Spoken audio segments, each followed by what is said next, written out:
Christmas Carols of the Northwestern Railway. Timothy's Return. It was a beautiful day on the island of Sodor. Thomas had great news for the engines. While Henry was away at the works, getting his rods fixed, there would be a new engine replacing him for the day. So, Thomas, who's this new engine that's coming to Sodor to replace Henry? Well, I won't say his name, but he's an E2 engine just like me. They're the only E2 class tank engine on Sodor. Just wait and find out.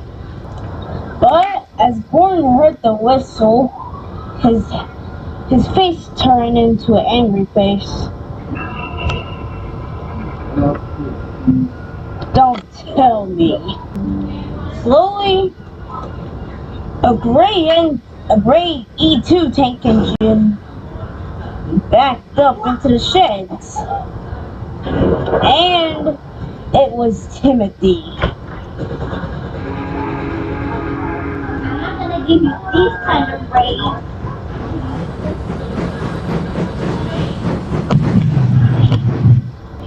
Timothy was sent back to the island of Sodor by Sir Topham Hatt. And yesterday, Thomas was so happy he almost burst into tears. "Timothy, you're back!" said Thomas. "Yep, I sure am." But before Timothy could say anything, Gordon interrupted the moment. "And who sent you here, Timothy?" "Oh, hey Gordon, are you happy I'm shut it, you demonic ghost train? You killed all those passengers the last time you were on Sodor. That's the reason why that time I had less passengers, because of you." Gordon, we're over that. That was years ago. Now it's time to think about the future, not the past. But Gordon didn't listen. "Gordon, don't talk to my brother like that." Everett sighed. "I'm sorry, Gordon. Gordon's a bit too bossy. But don't worry. Your brother Thomas experienced this before when he was new on the island." But Thomas couldn't help it but look at Gordon angrily. "And Thomas, please let's not try to go hard on Gordon. Plus, he's bossy, the little engines like you, Percy, Timothy, any kind of little engine that joins our team. You know that because you've seen it before and you never react to Gordon like this before." Thomas calmed down a little bit. "Alright, thanks, Edward." Then Sir Topham Hatt came. "Hello there, Timothy." "Hey, sir.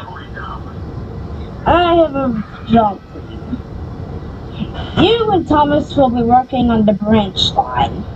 And after that, you'll pull Henry's flying camper since he's gone."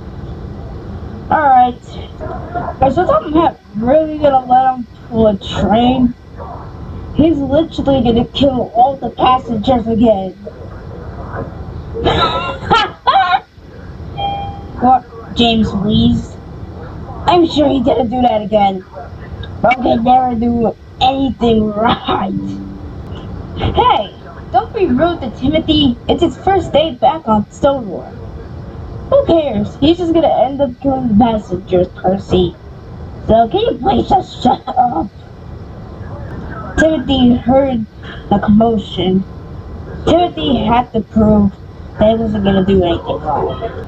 Thomas saw the mad look at Timothy's face. He knew that they had to prove it wrong. "Let's do this, Timothy. Let's prove those big engines wrong." "Alright, let's go." But what Thomas didn't know was that Gordon and James had a trick up their sleeve.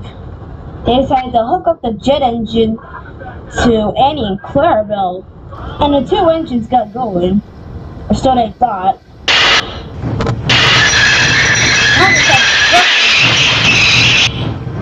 Thomas had trouble pushing them. Thomas's wheels kept slipping. Come on! Thomas's wheels slipped and slided along the track.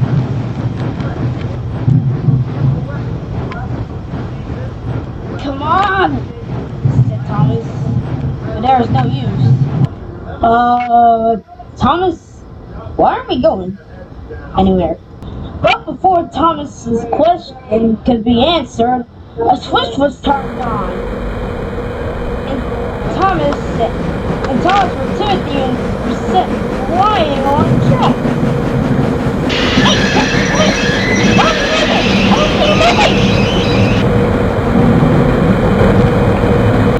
Now Thomas and Timothy were now racing along the tracks.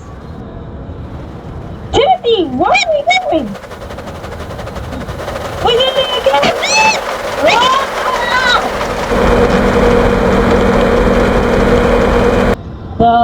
What the heck just happened? I had no idea, said Thomas and Timothy. When Thomas and Timothy came back, Gordon and James were laughing their faces off again. Wow, that worked very nicely. As soon as Timothy was about to tell Thomas something, that noise reminded him of something. The jet engine. Then Timothy looked straight at Gordon. You think that prank was funny, you blue fatty? What do you mean? That prank was more than funny. It was hilarious. But before Gordon could finish his sentence, Timothy let out a big scream.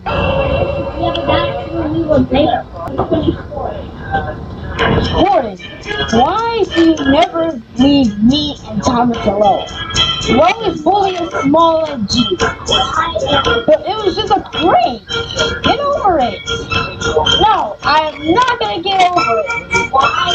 Until you leave me and Thomas the heck alone. Then suddenly, Timothy started transforming into something. The lines on Timothy's number 0 started coming off.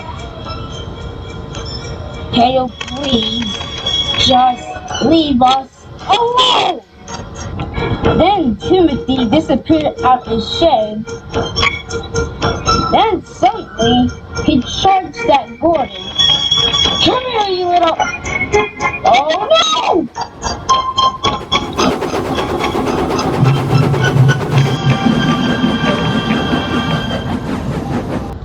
Timothy pushed Gordon so hard that Gordon made a big hole in the sheds. Thomas, Edward, James, and Percy were speechless. Timothy knew what he did, and Timothy's eyes got back to normal.